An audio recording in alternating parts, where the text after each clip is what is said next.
All right, hello everyone. It is 2 o'clock, so we are going to get started. We want to welcome you to the Wellness and Recovery series, and it is Wellness Wednesday, so we're going to be talking about some wellness this afternoon. Today, we'll be going over a rebroadcast screening of a 7th generation for Indigenous peoples series that they do every few weeks called Native Pulse. You can find this on the 7th Generation for Indigenous Peoples Facebook page or on their YouTube page. Today we'll be rebroadcasting their video on re-indigenizing wellness with Dr. Michael Yellowbird. We'll be live streaming the rebroadcast of their YouTube video, and we'll go over a few discussion points afterwards. We do want to thank everyone for being here today and just remind you that we are live on Facebook. If you have any questions for myself, you may leave them in the chat. And if you want to respond to the questions in the chat, that's fine. We will be having someone monitor. It is about a 45-second delay from Facebook to Zoom, so just keep in mind we'll try and get to your questions or your responses as soon as possible. We want to thank you all for being here again today. I'm Malaya Florendo, and I'm the trainer with RX Safe Del Norte. Again, we'll be doing a rebroadcasted screening of 7th Gen's Native Pulse series on re-indigenizing wellness with Dr. Michael Yellowbird. To reiterate their description from their original video on today's Native Pulse, we're honored to be with Dr. Michael Yellowbird, Dean and Professor at the Faculty of Social Work at the University of Manitoba. A thought leader in neurodecolonization, he shares with us Indigenous perspectives on mindfulness, history, and biology. Before we get started, we do want to remind everyone of the group agreements. If you are watching from Facebook Live, please remember to keep in mind our group agreements. Respect and kindness are key. If you are not being respectful and it becomes a persistent issue, we will have to remove you from the group. Remember, show tolerance and sensitivity for others, for differences. Participants in the group come from different cultural, racial, gender, and sexually oriented backgrounds. Please be aware and sensitive to judgmental comments and remember to use positive language. Please stray from using racial, homophobic, and degrading remarks. This is a safe space and it is free of judgment, so it's all right to disagree with someone else's point of view. However, we don't want to put each other down for it. And this is a space where participants should feel comfortable to be themselves, share their thoughts and ideas without any worry of punishment or judgment.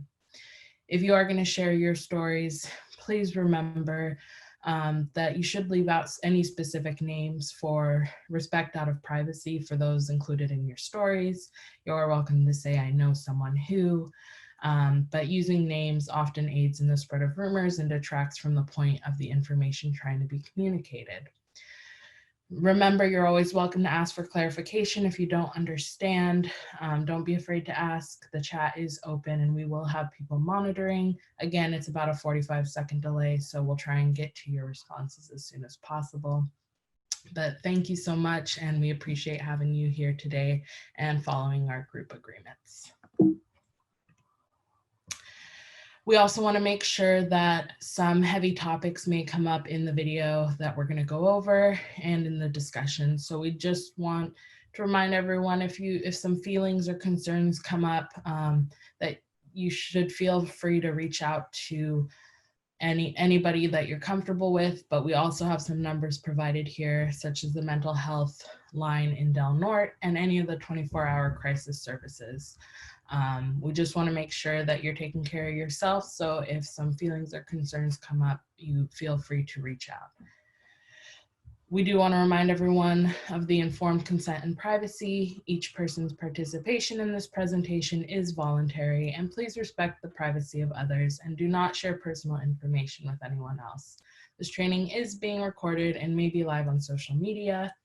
And if you are participating via Zoom, please turn your video camera off and stay muted.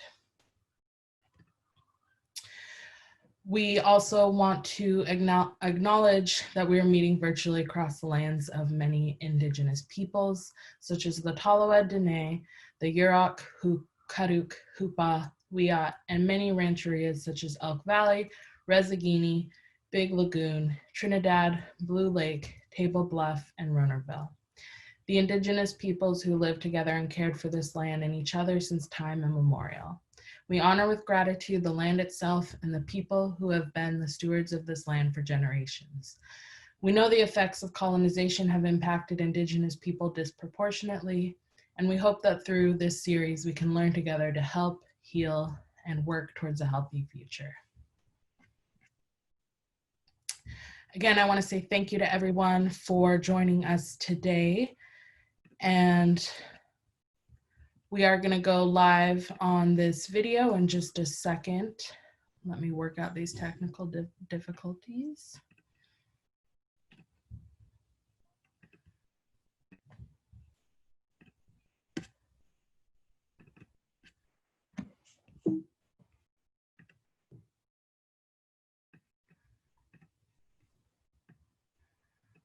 And we'll get right into the video.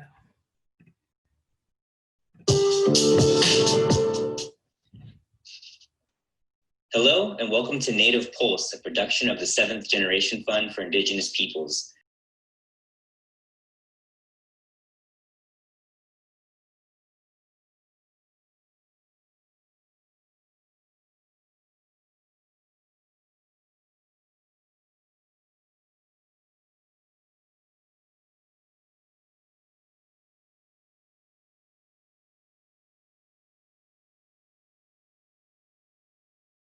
Movements across the indigenous world.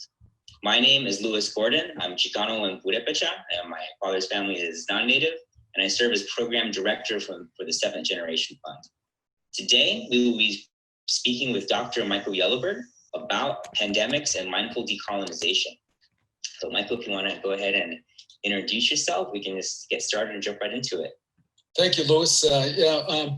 Well, it's a pleasure to be here on your show. I really appreciate, the opportunity and really admire the work that you're doing and 7th Generation is doing. I think this is a very, very important time to get out as much information as we can and to, provide some kind of, timeline as well as some, some places where people can, kind of assess and learn new knowledge or maybe have some of their thinking or their knowledge affirmed by some of the stuff that folks are talking about. So it's really important.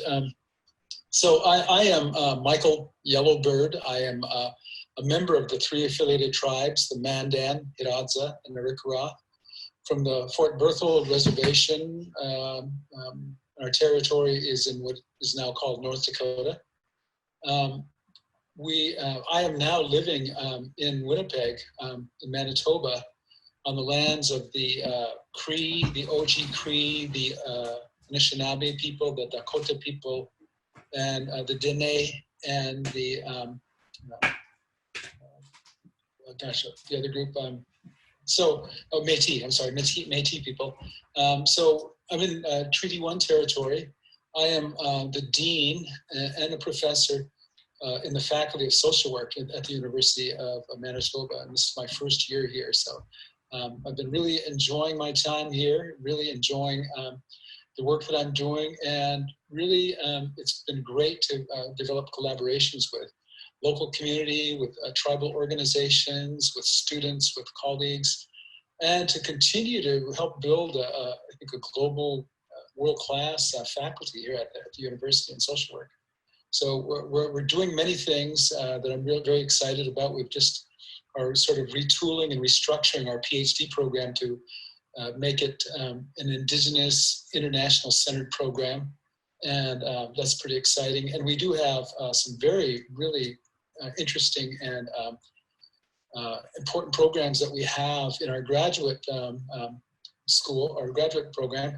One is a Masters of Social Work of Indigenous Knowledges, which is really a unique program in Canada. I think really around the world, where we have indigenous professors that are teaching in this particular program. And then we have elders or knowledge holders that are help co-teach the course and provide a lot of information around indigenous ways of knowing and being and learning and that sort of thing. And the curriculum, is really a well-balanced curriculum with, sort of the cutting edge Western science and cutting edge indigenous science and traditional knowledge. So it's really quite exciting.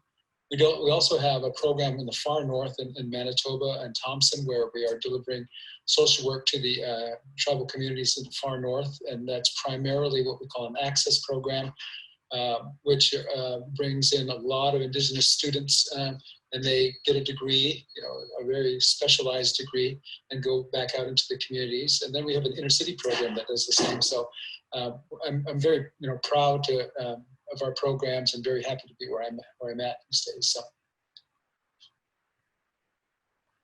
Thanks for sharing. And Manitoba is lucky to have you. I remember when we were neighbors here on Wiat territory in far north California, and miss having just being close to you to hear your thoughts on things. I'd like to recognize that today we're recording. It's Thursday, June 11th, and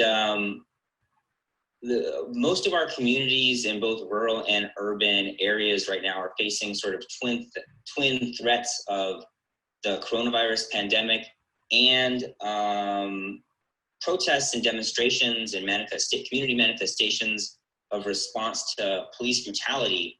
And both these things are incredibly stressful. So I'd like to start our conversation today by asking you to share some of just some useful tools that people can take home that are either grounding or a part of your mindfulness practice that are easy to teach and easy to apply, or some kind of self-soothing techniques, whatever you'd like to share for people to kind of, help cope and deal and just get through this time that we're in right now. Sure. What you say, I'm glad you mentioned that, Louis, because we're really in a big period of transformation globally. I think back to 2012 when there was a shift in the Mayan sort of calendar, and people were talking about the end of the world. But I think the whole intent of the 5,000 end of that 5,000 year calendar was to talk about there was going to be a rebirth, there was going to be change, and I think that's what we're seeing now. We're beginning to see a lot of shift on the planet in terms of people's consciousness, a lot of shifting in terms of political ideologies that are falling, that have been entrenched and harmful to people, to marginalized populations, to the planet.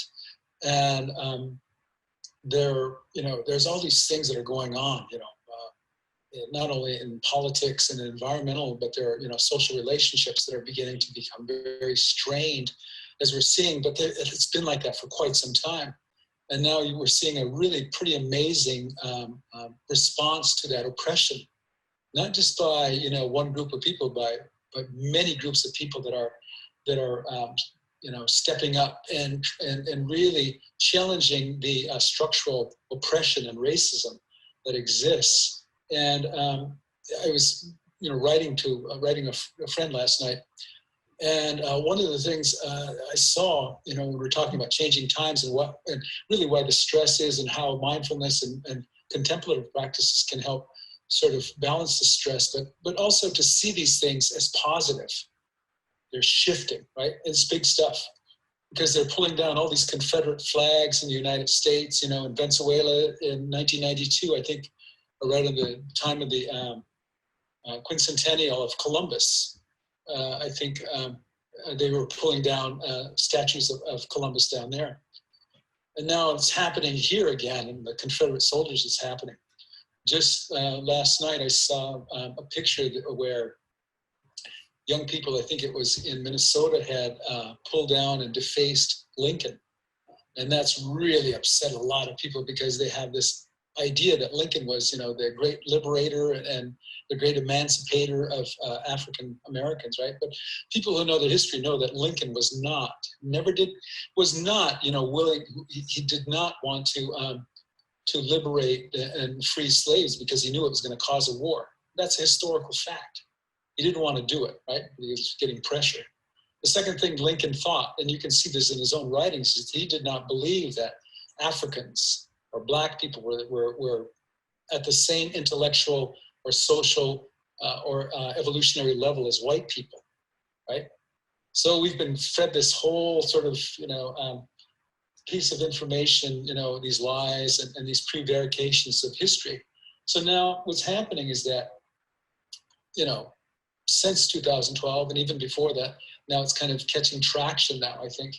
And we're seeing what, Frantz Fanon, the great psychiatrist, back in the 50s, who was talking when he wrote this book called A Dying Colonialism. That's exactly what we're seeing, is we're seeing people picking up the language of decolonization, understanding what neoliberalism is all about, because that was launched also too by the Zapatistas. That movement started around that time, and so we're seeing a lot of this really happening, right? We're also seeing this now where young people are taking to the streets of all colors, and they're beginning to break down those oppressive structures, that oppressive language, and they're making a space, in the public discourse for liberation and freedom. And so don't be surprised if, very soon there'll come a time when the faces of George Washington, Thomas Jefferson, and Teddy Roosevelt are going to be chiseled off, Mount Rushmore, places like that, right?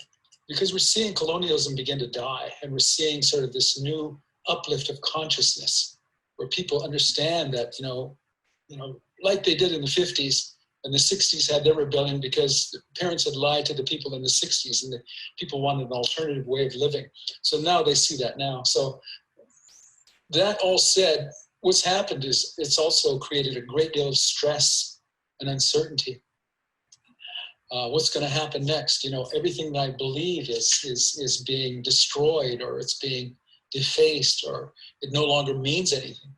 So when you create that kind of uncertainty in a population, then of course you're going to raise people's anxiety.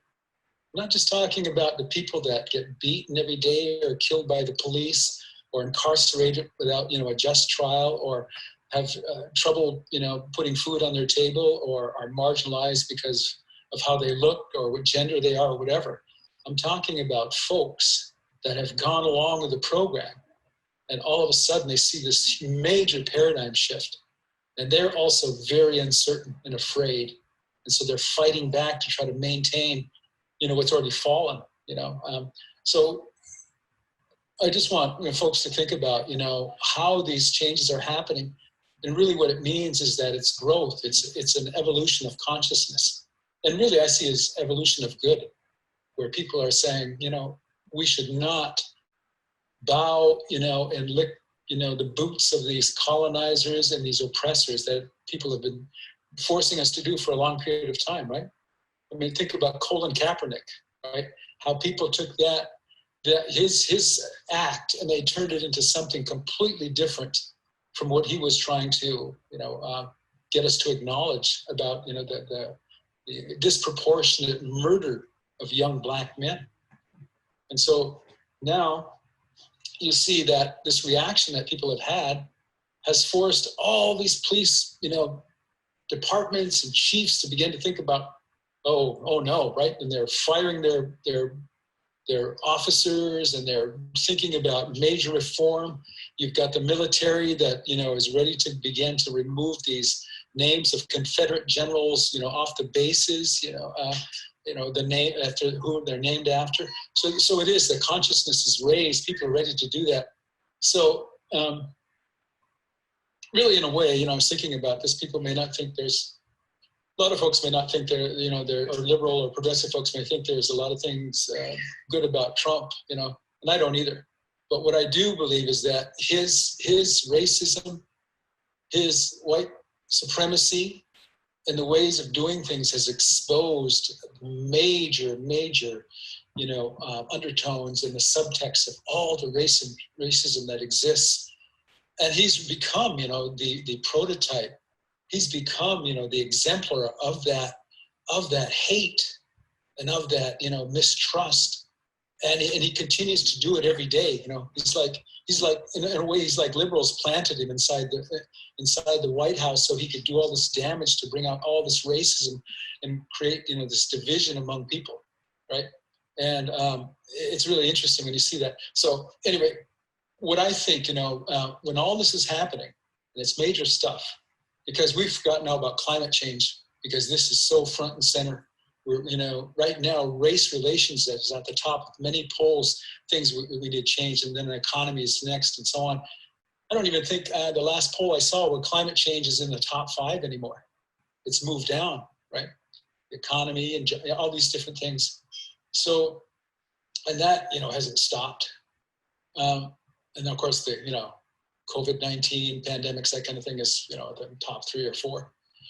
But, in this time, when people are feeling this way and things are changing so rapidly, I always tell folks, I said, the best thing I think folks can do is practice several times a day, 5 to 10 times a day, shutting off your computer, sitting in a place where it's warm, sitting in the sun if you can, close your eyes, set your watch for 5 minutes and just breathe, relaxation, and say to yourself, relaxed, calm, courageous, whatever it is.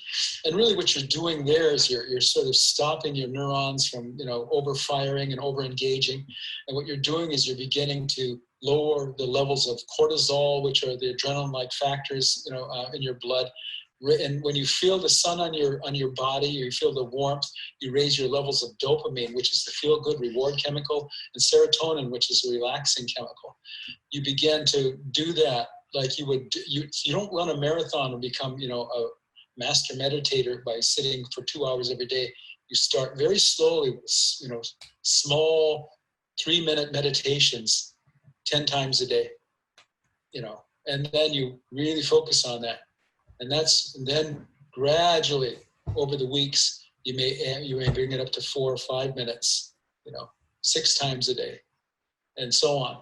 So, and when people engage in doing that kind of thing, like I said, they begin to change the structure and function of different parts of the brain. You begin to shut off that noise and the fear that's kind of down in the amygdala, the fear part of the brain, begin to kind of calm that a bit. You begin to, when you feel and think positive thoughts or good thoughts or sacred thoughts or holy thoughts or whatever you want to call them, you begin to activate another part of your brain. And if you feel love for people and animals and the planet and you have hope, you activate a part of the brain called the anterior cingulate cortex, which is involved with the neurons of compassion and connection to all life around us, right? So it's not just sitting there and doing, mindfulness like you see a lot of people are selling it now. You don't need to buy it. It's part of who we are. We evolved as people, as human beings, to be contemplative, to stop and to sit and to look at a tree, to look at a mountain, to look at the desert, to look at the prairies or look at the stars, and to breathe deeply. And don't judge those things, but to wonder and be in awe of these landscapes or the scenery. So that's generally what I tell people to do it. I tell them just do it on your own, right? You can find, programs that are free on the internet and so on, but I tell people don't pay for anything. Don't pay for anything. It's an investment in yourself, right? You don't want to be, I guess, taking something so sacred and fundamental, which is really in our nature, and be selling it to people. It's like bottled water, right? It's like selling bottled water. It doesn't make any sense, right? So those are things that I tell folks. And sometimes it's like exercise or like running or anything. If you are a member of a collectivist culture, a group of people that, hang out and you like being in the presence of others, then, spend 5 minutes outside with people and just sit. And, if you visit, just close your eyes and breathe for 3 minutes. Give yourself a 3-minute break to kind of think about how much you care about this person and how this person and you are going to do these wonderful, beautiful things, to help bring justice in the world, or how much you care about your family and how much gratitude you have for the life, even though things are hard, right?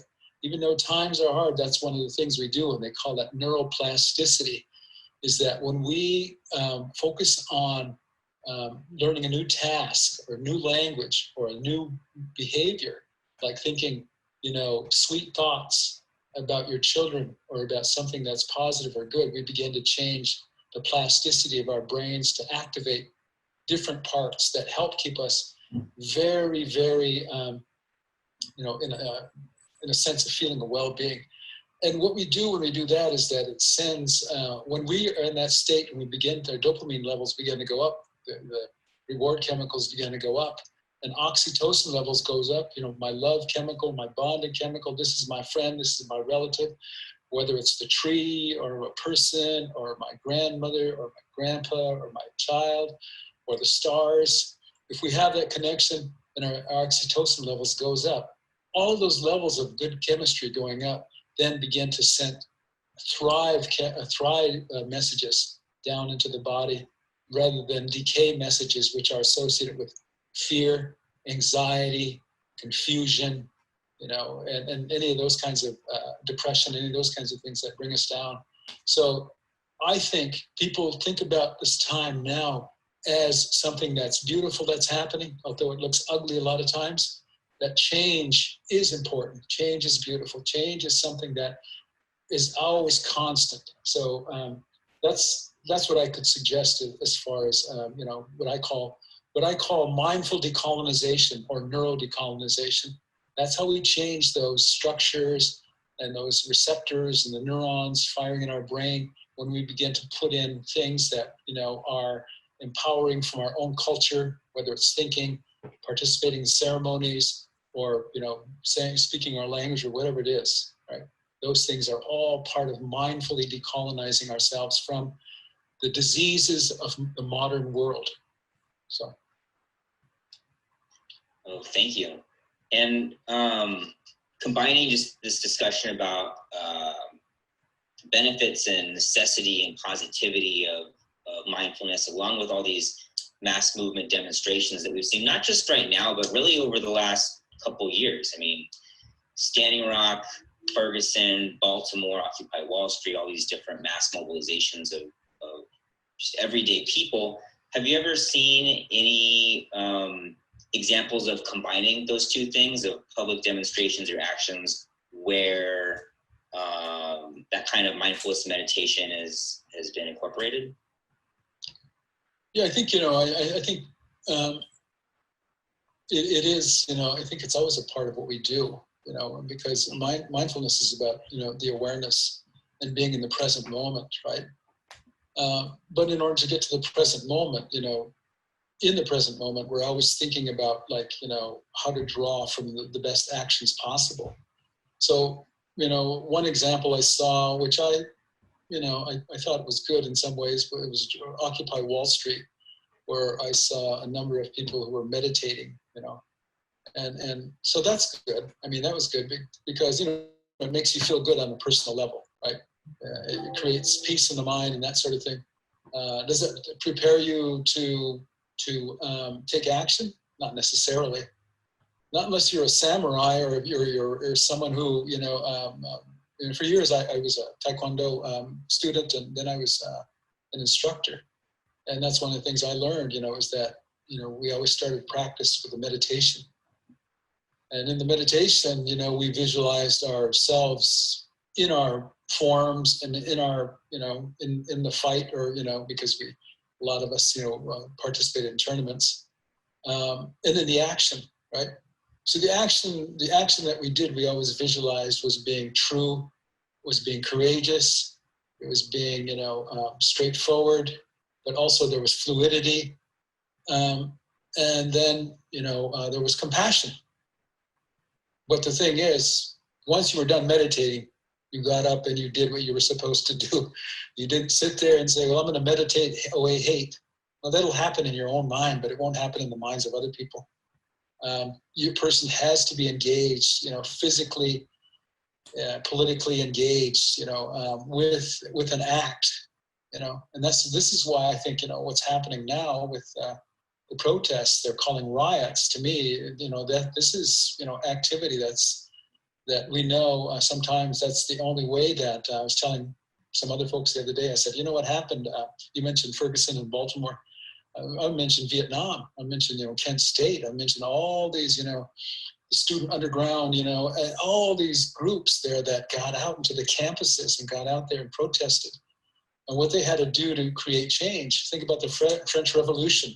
It wasn't like, please, elite people, feed us. It wasn't that. What about the Zapatistas, right? I mean, they had to take this action. All these groups have to take action in order for people to listen, because the U.S. has, I think, kind of gotten people into this state, where, we've been sort of paralyzed by, the double talk of the politicians, where they say, well, we can go out and protest, right? You have a right to, free speech, but you can only stand over there in that 10-foot corridor from 1 o'clock to 2 o'clock and hold up your signs, and, oh, sorry, you can't do it today because we've got a parade coming through, right? And people drive by and they throw stuff at you, or they honk their horn, but nothing changes. So, that's what we're seeing now, is a very calculated, intelligent, and thoughtful disruption, a mindful disruption of the processes of colonization and neoliberalism that are happening on the streets. The thing I always tell people now is, now that you've done that, you got to have a plan in hand. You better have your plan in hand, because there's a lot of good soldiers out there. These young people are out there making change, and they want change, and they have to, be able to kind of rely upon people that are not partisan to the politics or to the status quo, that can help them fashion, alternative reforms, that help create this structural change. And I think that was one of the big downfalls of Occupy Wall Street. There was really, as I saw, no alternative plans. There was a lot of resistance and a lot of speaking out and a lot of identifying the problems. But no one came that I saw with a plan in hand and says, here's a plan. Now that's different now in Congress, because you've got people like Alexandria Ocasio-Cortez and young people like that who have a plan in hand that needs to be supported, right? I admire her because she stays focused, right? Through all this, she still stays focused on the message. And that's what's going to be the success. And that's mindful to me. That's what mindfulness is that you're not scattered all over, but you have, your job to do this kind of thing. She's doing it really well. So I think young people could take a really, really good, get a really good lesson and an example from someone like her, who continues to, intelligently, thoughtfully, and courageously and mindfully, address, what's missing or what's, been oppressive in society. So that's mindfulness to me in there, is to stay focused. And that's what it is. Awareness. You can judge it, but don't let the judging get the best of you. You're looking and seeking an endpoint, and the endpoint is justice. So. Oh, that's great advice. Thank you. And for folks that are just tuning in right now, this is you're listening to Native Pulse, and today we're speaking with Dr. Michael Yellowbird about pandemics and mindful decolonization. So switching gears back to the other most visible threat that we're facing right now, which is the COVID-19 pandemic. I'd love for you to share some wisdom or some lessons or things that you've noted from historical examples of Native communities dealing with pandemics, either fighting them or trying to stop them, or whatever the situation may have been. There's been wave after wave of pandemics early on in the colonization process. So I just love to hear your thoughts about that. Yeah, well, people may wonder what a dean, a professor of social work knows about pandemics. So maybe I should just qualify that a bit. I did get my PhD from the University of Wisconsin in Madison in social welfare. But my focus was on American Indian health, indigenous, health use and health behavior. So along the way, I had a chance to sit in a number of classes that looked at pandemics, infectious diseases, looked at global health, looked at some of the threats, what Laurie Garrett, who's been on quite a bit on the news, calls the coming plague, and began to get a really much clearer understanding of how, how these pandemics and these plagues happen. And generally what it is that we know that they exist already. We know they mutate. We know that, there are these different vectors or ways of spreading them, right? And we know that when we get in the path of those vectors, or we habitate, or we take up habitation or invasion into those areas where the vectors are, we're going to get infected, because a lot of these diseases are what they call zoonotic diseases. They can leap from human or from animals to humans. And sometimes they leap back from humans to animals too, after it becomes that kind of level of transmission. So we live in a natural world, where those viruses, feel like they have just as much right to exist as human beings do. And they create for themselves opportunities to live and to spread. And then, of course, after we sort of get them under control, they learn how to mutate, or they learn how to hide within the body of the host, like chickenpox, for example. Chickenpox, once we get it, we'll go into the host and we'll find its hiding place somewhere in the spinal cord, in the spinal cord system. And then when we get to be elderly people, or we get sick and our immune system is compromised, then it sort of returns as shingles, right? So diseases are like that, right? We are, for all intents and purposes, half human cells and half, virus, bacterial, fungus cells. Some people think it's even more. They think we're 90%, fungus and bacterial and viral cells, and only 10% human. So those numbers kind of slip back and forth. So it's no wonder that we're going to get pandemics. It's no wonder, first of all. What's been really, I think, frightening about pandemics is that people have actually harnessed, pandemics and different infectious diseases in biological warfare. That's been the scary thing. And, they've used smallpox blankets. They've, failed to immunize populations, avoided populations, immunize themselves first, and so on, right? And of course, they created with a lot of different indigenous groups. They created so much trauma and mistrust that a lot of indigenous people, when it was smallpox, didn't want to be inoculated or immunized against smallpox.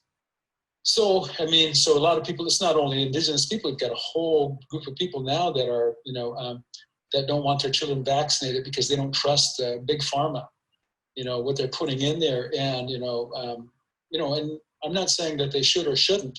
I'm just saying I understand, how people can feel that way, and think about, you need to really be careful about, accepting the word of a pharmaceutical, industry that is, very much focused on profits before people, right? So I understand that, and there's a lot of, the anti-vaxxers out there. So the history of pandemics, though, like I was saying, is really interesting, because when you look at, most indigenous populations around the world, there was not, the infectious European diseases that existed until Europeans began spreading outside of Europe. And that really began to happen. A lot of those diseases began to happen within the last 10,000 years. Many of them were diseases that came from, people's interactions with domestic animals, like smallpox, for example, right? Came from cows and, cowpox. And so there's a lot of those kinds of things that were happening. You can go down and look at all these infectious diseases that existed. And, things like, measles, there are mumps, there are, chicken pox, there are, cholera and typhus, all these different diseases that came from Europe, right? And that was one of the things that we see now, maybe in New York City, and, we saw in Italy, and we saw other places where people were heavily clustered together. So that's one theory. It's, this clustering theory that pandemics spread easier because of that. It may be, right? It may be that it could be a genetic reason. Maybe they're a population that doesn't have a lot of genetic diversity. That's, the disease is either going to overwhelm them or underwhelm them, that sort of thing. So with indigenous people, there really wasn't pandemics here before Europeans came, and really, what people were dealing with, their health, before where their tribes were dealing with, climate change, they were dealing with droughts, they were dealing with starvation and food insecurity a lot. Depending on where you lived, tribes along, the Pacific coast, up to British Columbia, all the way down to California, were probably some of the healthiest people in the world at the, before Columbus, at that time, because they had a very diverse food, economy, mixed economy, they call it, where they could eat plants, they could eat fish, they could eat red meat, they could eat nuts, they could eat seeds, and they derived a lot of complex, carbohydrates and vitamins and into their diet. They didn't have some of the problems that made some other tribes more vulnerable to some diseases like smallpox, I would say. Well, the reason for that is that sometimes, there were groups of tribes like, maybe my tribe, the Arikara tribe, maybe during times of hardship, starvation, they were good at growing corn, but an over-reliance upon corn then produces a lot of vitamin deficiency. Pellagra is what they call it, this reduced levels of niacin, vitamin B3. Tryptophan, which is an amino acid, when that's not available to the body, then you begin to suffer what they call parodic hypertosis. And that, comes along with too much corn, right? Because it's not bioavailable. And so what happens, it begins to leach out the amount of iron. You get iron deficiency. So when I look at my DNA results that when I did my 23andMe and I sent it to another provider, I saw my markers in my DNA for hematomacrosis, which means that, at one point, my ancestors, my indigenous ancestors probably had a great over-reliance on corn. And so they formed vitamin deficiency for many generations probably. And so what happened is that my genetics, my gene pool changed up there somewhere, so that hematomacrosis means that there's an overproduction of iron so that you could survive. So you were going to draw iron out of every little food or meat that you could, because at some point in our history, we over-relied upon corn. So the point of telling this story is that, while we didn't suffer from European diseases or pandemics, we did struggle, not everybody, because like I said, like some of the coastal tribes did so much better because they're different diverse food sources. But some groups that were more interior had more difficulty. So when European pandemics hit different groups of people, it was probably more likely that, some of those groups who were already suffering then from starvation or from this vitamin B deficiency, this pellagra, probably had higher levels of mortality, right? I mean, so we throw that out to them and say, well, it killed, 90 to 95% or 50% to 95% or whatever. So that variance could be part of that, why some people were healthier than others that didn't die at the rate from measles and mumps, chicken pox or smallpox or those kinds of things. That's just a theory I have. I haven't, seen that written anywhere, but it makes sense in everything that I've read. So how do people cope with that today? Well, I mean, I think we can take a lesson from, from history when we look at, when we look at these tribal groups that ate very diverse diets, a lot of wild plants, wild berries, wild vegetables, wild grains, they ate, wild fish, wild meats, and they fasted a lot too, right? They didn't eat 3 squares a day, I'll tell you that. They had, whatever their caloric needs were based upon the output of their energy needs to go hunt and fish or to, do their ceremonies or whatever, they were calculating those calories and using them in very thoughtful ways. And when starvation came around, and times were hard, then of course what they would do is they would, go into what Western science now calls, caloric restriction, right? They call it calorie restriction. Indigenous people have been doing that for And, people have been doing that for thousands and thousands of years. It's nothing new. So we've actually developed markers in our gene pool for those kinds of things that we've evolved to be able to not eat that many times a day. And when we don't eat that many times a day, then we begin to release a number of really important chemicals in the body. We begin to, strengthen the microbiome, the great circle of life, all the microbes that live inside of our gut. We get to get these new, healthy, and very resilient microbes, like Akkermansia municiphilia, which is a particular kind of microbe that helps keep us lean and keeps us strong and healthy. That kind of bacteria will explode after 72 hours of not eating, increasing the function of your immune system, right? So we are kind of suffering with a Western disease now, with obesity and diabetes and hypertension and certain kinds of cancers, depression. So we're even more at risk as Indigenous people because we don't follow that ancestral line of thinking and eating those wild foods and living in that traditional hunter-gatherer kind of lifestyle.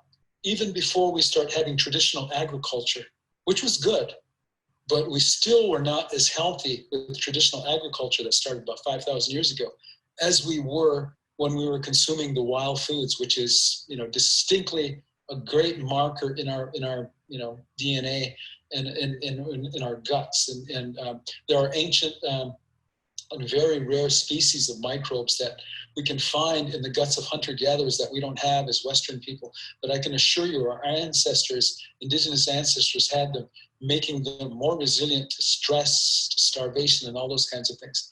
So those are things that we need to think about as our diet. Really, not just think about a traditional diet with all these seeds, that heritage seeds, those kinds of things. That's important, but we can take it one step further and go back even further to begin to regrow and to replant and to caretake all these areas to make them into gathering areas for wild seeds and plants and those kinds of things. I think that's the future of the human race, is to they're going to discover that that's our best option in terms of surviving pandemics and this global climate change. So I think in terms of the history of pandemics and how we've dealt with those kinds of things, is that we really need to, I think, begin to think about the wisdom of our ancestors, not just 5,000 years ago when they discovered corn and started growing corn. I'm talking about 12,000 years ago. I'm talking about a long time ago, and we have to, I know there are people that don't agree with the idea that we should be interested in our genetics, as Indigenous people, but I disagree with that. I think there's a lot to be learned. I've learned a lot, and it's like the study of the human microbiome science. We have to understand too that not only are our genetics important, that we have to understand what genetics we've inherited, which kind of genetics, are what kinds of, in the area of what they call nutrigenomics, what kinds of foods affect our genes in particular ways, and what does that mean to our health, right? That's a big deal. What kinds of foods affect our microbiome, and what does that mean to our health? That has a lot of implications to pandemics that are being spread around and those kinds of things, right? I'm not going to say it's going to make us bulletproof. I'm not saying that at all. But what I'm saying is, why don't we pursue these kinds of things that are going to raise our level of health to the highest possible, pinnacle that it can be raised, so that we can have a fighting chance against these pandemics that people are not, paying attention to, especially this past administration and people around the world, especially Americans. They believe that they have no responsibility in the world. And, as people who live in the first world, we understand that, we don't care about other people over there that are getting Ebola. They're getting, some extremely drug-resistant form of tuberculosis that's just happening, 5 hours away from a plane flight. We don't care about that. All we care about is, taking and taking and taking, right? And so, and what we're taking, that's what's kind of got us into this place with pandemics. We overreach and we collapse all the time because we do not respect the boundaries of, as I said earlier, those vectors that exist out there, whether they're mosquitoes, whether they're bats, whether they're, pigs, whether they're cows or whatever. We take those, we create, unsafe habitat for them. We disrupt that habitat, but we take them and we put them into industrial farms and we fill them full of hormones and antibiotics. We're going to pay the price. We are going to pay the price. And so, pandemics are all sort of, just sort of integrated with all that kind of thing. It's really difficult for me to say, well, the pandemic is this in itself. No, it's not. These pandemics that have been rising, the H1N1s, those are all, bird, flus and swine flus. We haven't even talked now much about the summer coming up, where we've got, higher levels of West Nile. We've got a number of diseases that are coming from mosquitoes that haven't been here before, that are being transported on ships, or because of climate change, they're ending up here. We're talking about, more and more spread of disease from what are the wood ticks. Forget the disease right now, but that's. Say it again. The Lyme disease. Yeah, and the different forms, right? So if you pay attention to that, you're going to see, wow, how did, what's happening here? Lyme disease has been around forever. Why didn't a lot of Native people get Lyme disease, right? They probably were very careful about that. I know they did some controlled burning in areas. They didn't, they went in areas, they probably made sure they, took care of that, because it wasn't, they didn't have the sprays they could spray on themselves, right? Or maybe they had some food they ate that helped prevent that. But, those are pandemics that are happening too, right on the ground pandemics. So we've got these infectious disease pandemics. We've got these zoonotic diseases that are happening with animals. Then we've got this other spread that's happening with mosquitoes and ticks and other insects. And, a few years ago, I remember this whole story I was telling you about, hantavirus, that kind of struck the Navajos and struck, people, some of the tribes in North Dakota. What was really interesting about that is that one story I was reading is that these Navajo medicine men understood that, and they had already done the sand paintings, and they knew that hantavirus, that disease was going to come back, because they knew they had had an exceptionally rainy season. And what happens? Well, the rain goes down the holes of these white-footed deer mouse, flushes them out, and they go into the hogan. And then you got trouble. And then their droppings, then they spread the hantavirus, and then you saw higher levels. But they knew that was going to happen because they were able to read the signs of the weather, what changes animals' behavior.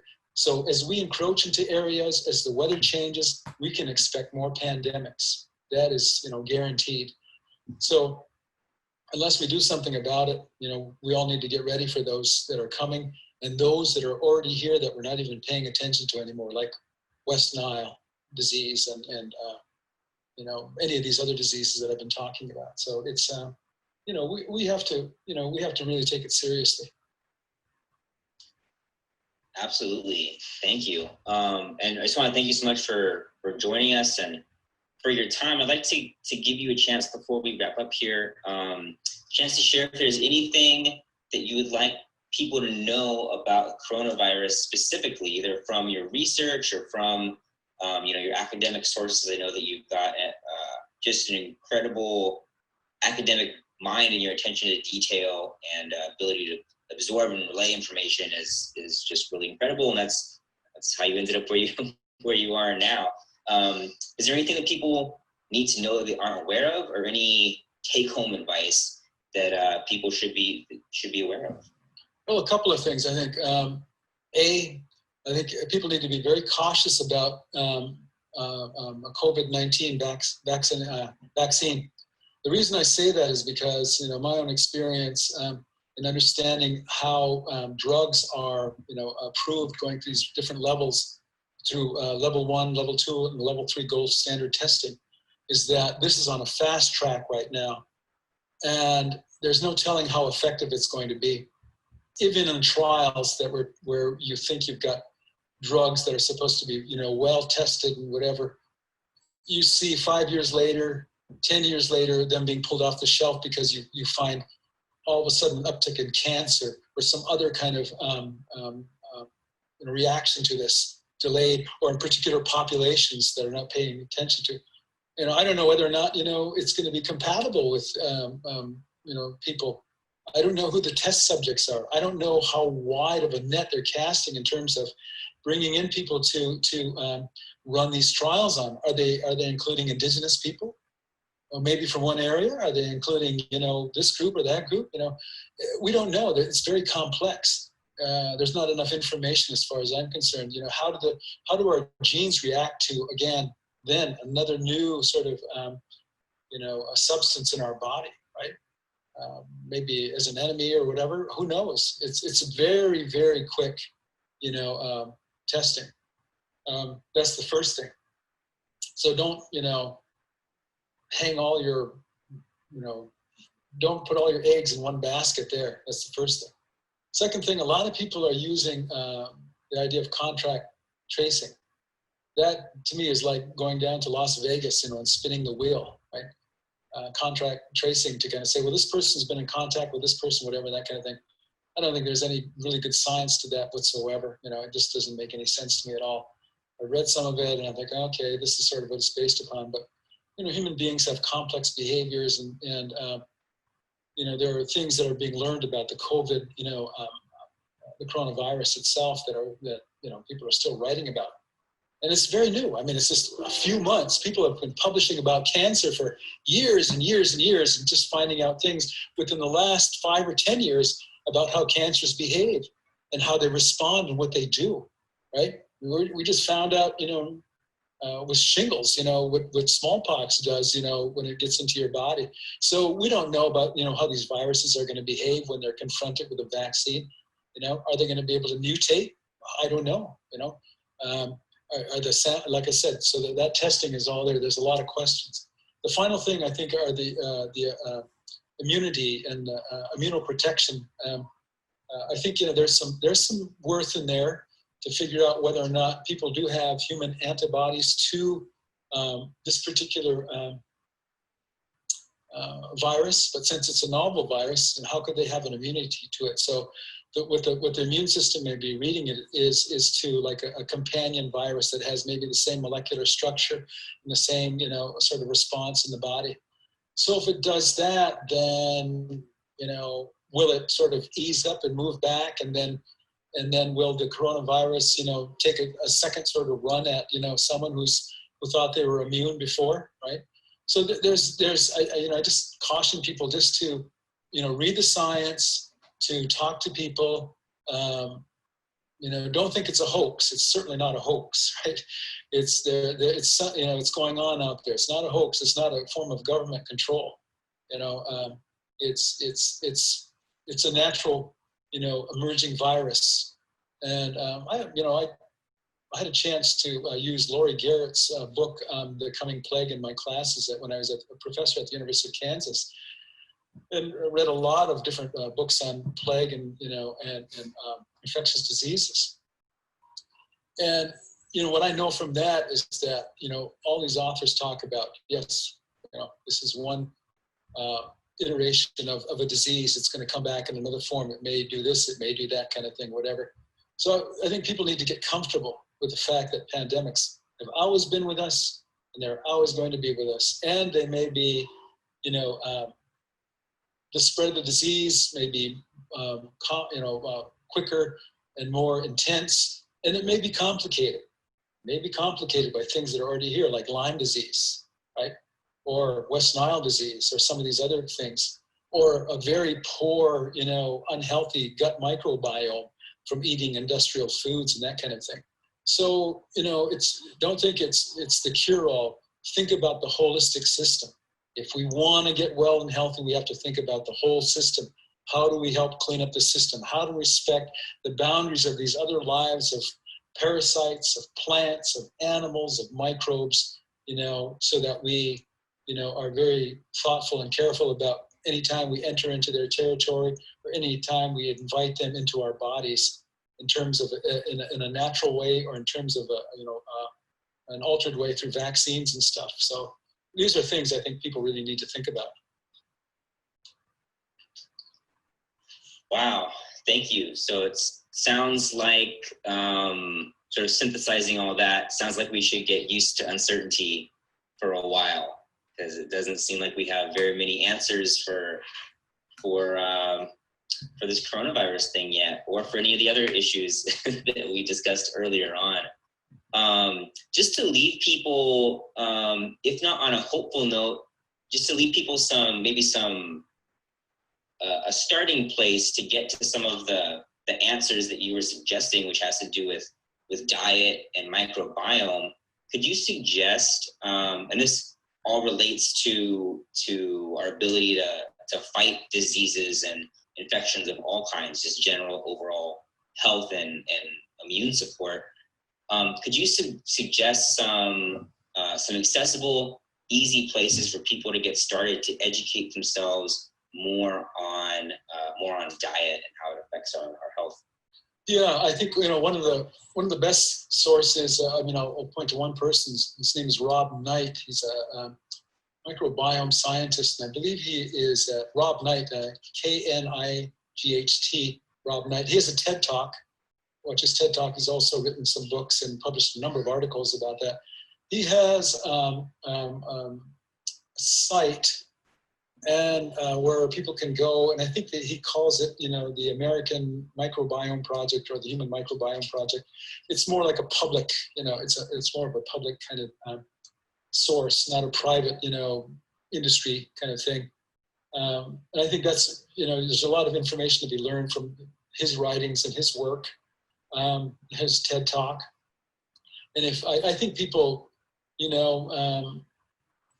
submit a sample, get to know your sample, get to know who you are, get to know what's living inside of you, and how you want to make sure that, the friendly and the good bacteria there that's going to, create a robust immune system and health. How do you continue to, feed them and some of the bad actors in there, the little anarchist, microbes, how do you bring them under control, right? I mean, they don't want to follow the, and sometimes it's good because they keep our immune system peaked, right? Go out and, but read about them first. Don't go to any company and just do it, because a lot of companies don't protect your information well. Find a good reputable company. A lot of times they have really good information. Another thing that I've done is I've used pretty good providers in terms of taking a test, a nutrigenomics test, called from a company, and I won't say the company's name, but let people look themselves. But the science is really good on this now, and they can tell you a lot about the foods that you eat, how they affect your genetic expression, even your epigenetic expression, or create an epigenetic expression, I should say, and what it means for your health. That's very important. And the final thing is, find a very reputable, secure, someone who does genetic tests and who protects your information, who destroys your information after a certain period of time, and only you have access to that, and they don't share it. Take a look at that. Learn about who you are. That gives you a look back at your ancestry, who your people were, and how diverse you are, and really sort of what it means about the here and now. Now, there are other things people can do. I'm just saying these three things are things you can do in addition to other kinds of things. Because now today, that's called precision medicine.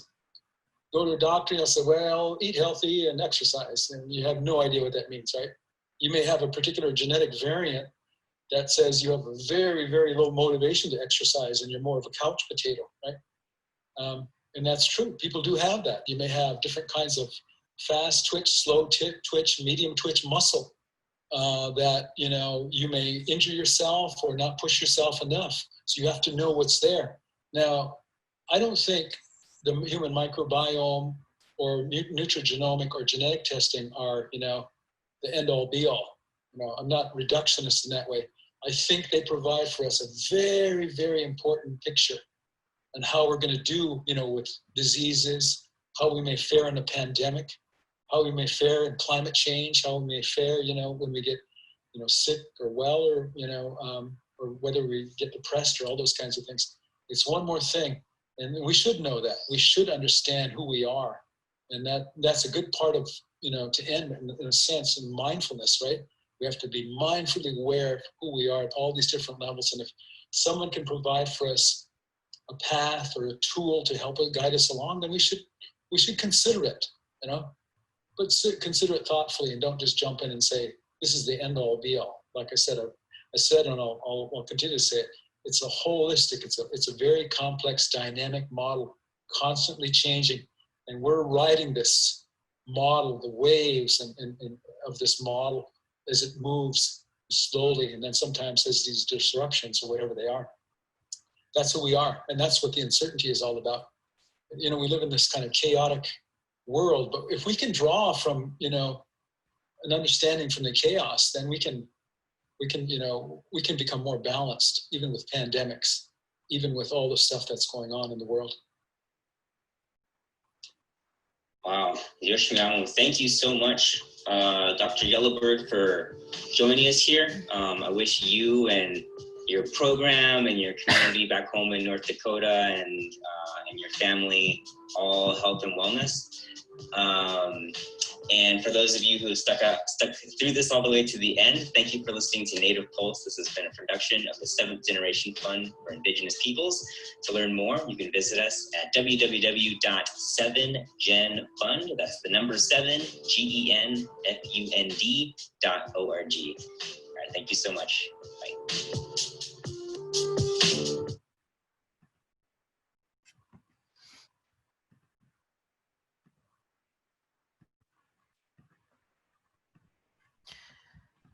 All right. Thank you everyone for sticking through that. It was a wonderful presentation by Dr.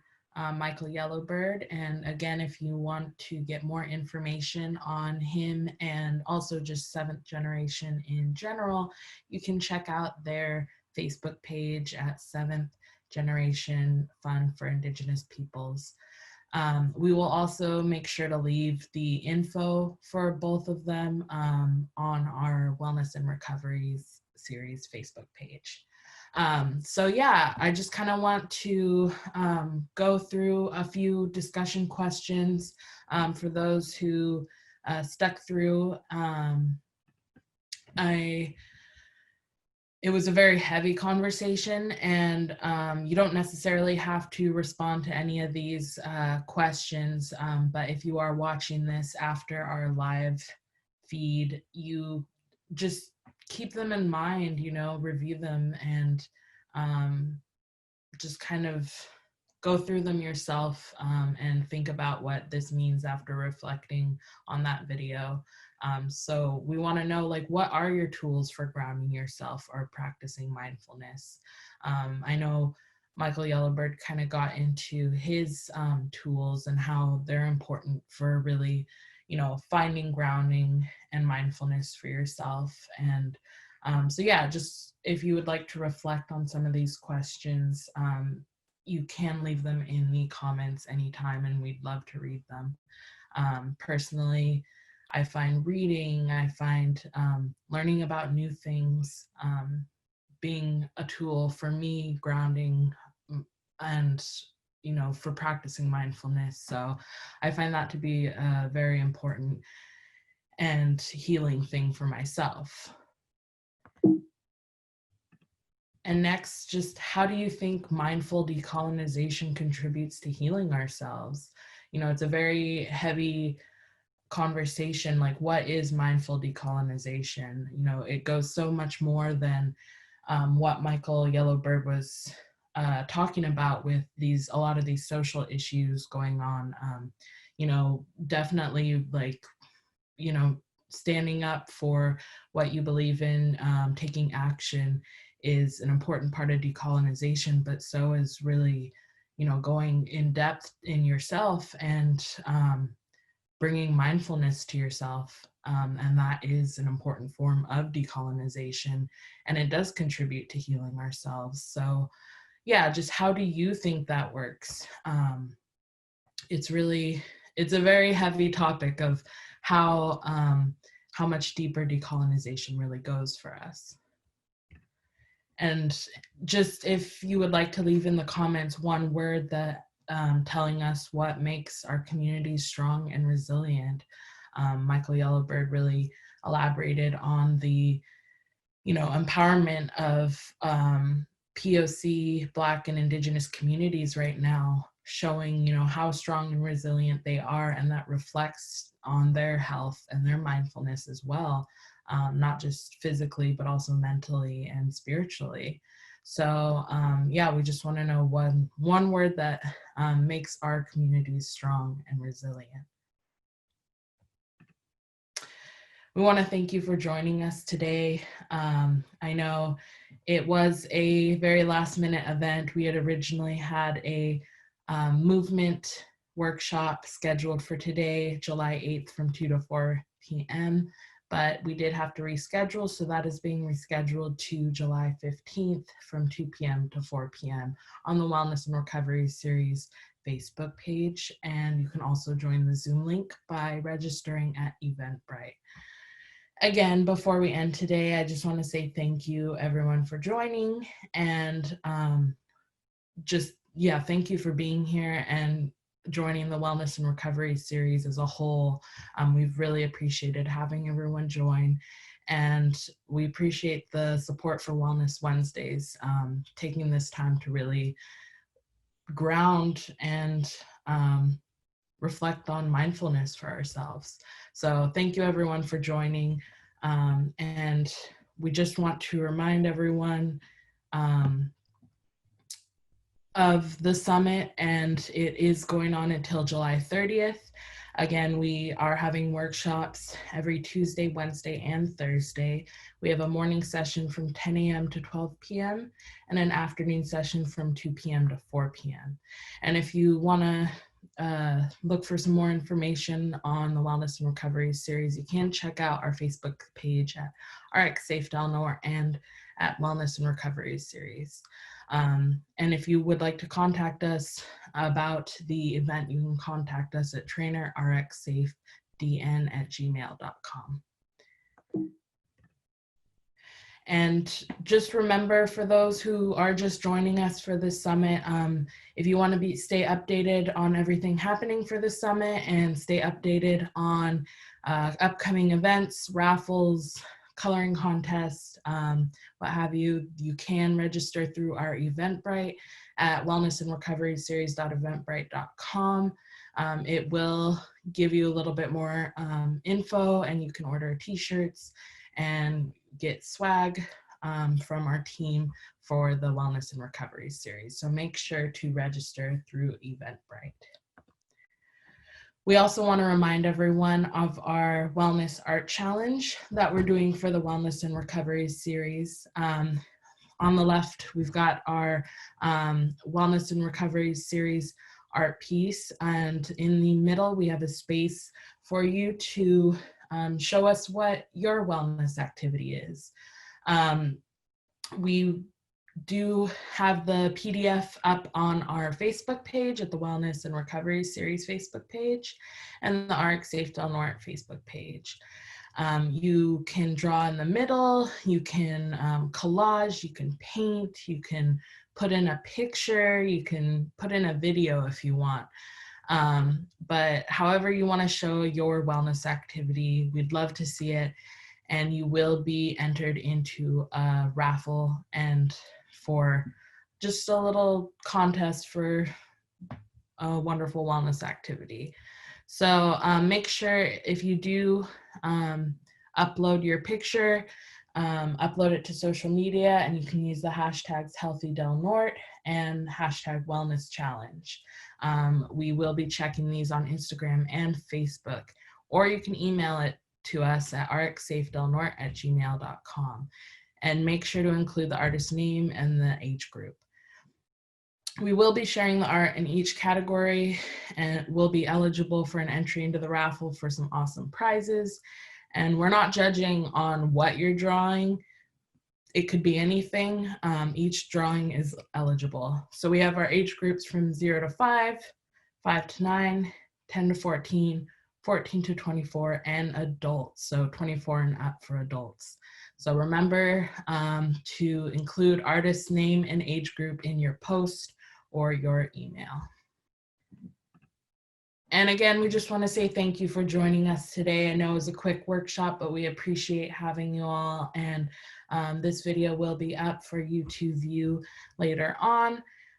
Again, stay updated on our Facebook at the Wellness and Recovery Series or the RX Safe Del Norte Facebook. You can also check out RX Safe Del Norte on our website at rxsafedelnorte.org. And we will, again, I will make sure to put up the information for Dr. Michael Yellowbird, as well as the information for 7th Generation Fund for Indigenous Peoples. Thank you guys for joining us. Please remember to always fill out our evaluation form at the end of our workshop. We will put the evaluation form link in the Facebook description and comments. And yeah, make sure to fill it out because each evaluation is an entry into our raffle. So we will be doing a wellness raffle at the end of the Wellness and Recovery series on the last week. I believe it's July 28th to the 30th. So make sure you do your evals because each eval is an entry into the raffle. It does have a few questions and just try to answer them to the best of your ability.